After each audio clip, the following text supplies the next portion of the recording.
Hello বন্ধুরা, অসীমার রান্নাঘরে আবার নতুন একটা রেসিপি নিয়ে চলে এসেছি। আমি মুগ কড়াইয়ের তরকা কিভাবে করছি আপনারা দেখুন। আমি তরকাটা সেদ্ধ করে নিয়েছি। কড়াইটা সেদ্ধ করে নিয়ে কড়া বসিয়ে দিয়েছি। তেল দিয়ে দিলাম। এইভাবে বাড়িতে আপনারা ট্রাই করবেন, দেখবেন খুব সুন্দর খেতে হয়। আমার কড়াইতে একটু তেল ছিল, ওটাতেই একটু তেল দিয়ে দিয়েছি। দিয়ে আমি এতে দেব রসুনের কুচি করা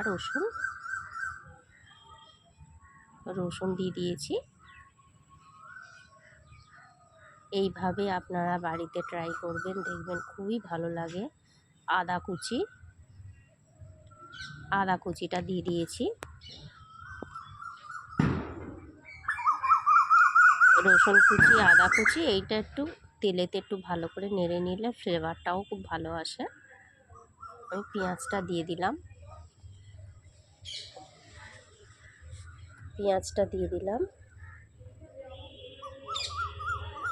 দিয়ে এবারে টমেটো দেব। একটা টমেটো কুচিয়ে রেখেছিলাম, টমেটো দিয়ে দিলাম।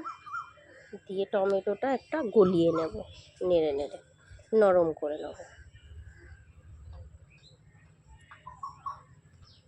হলুদ দিয়ে দিলাম।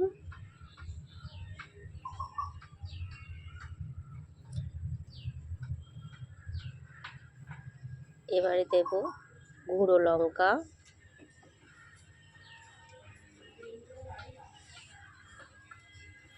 তাতে এবারে দেব আদা, রসুন, জিরে এবং ধনে বাটা। আমি সবই বেটে নিয়েছি অল্প অল্প করে নিয়ে। জিরে, আদা, ধনে একসাথে গুঁড়ো করে নিয়েছি।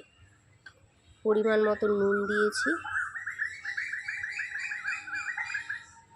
দিয়ে মশলাটা ভালো করে কষে নেব।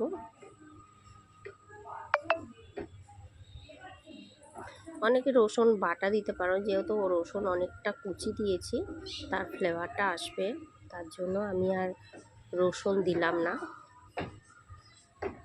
বাটাটা দিলাম না, ওটা আমি কুচানো দিয়েছি। এবারে 3টে ডিম ওর মধ্যে দিয়ে দেব। দিয়ে ওটা একটু নাড়াচাড়া করে নেব।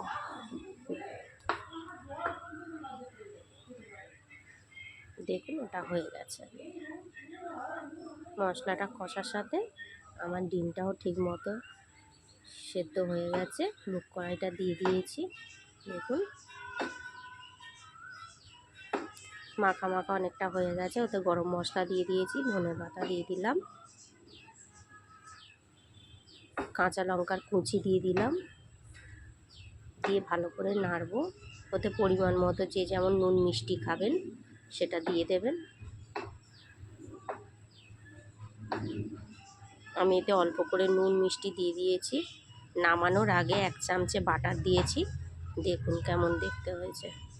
আপনারা দেখবেন এবং সাবস্ক্রাইব করে দেবেন, ফলো করবেন চ্যানেলটা।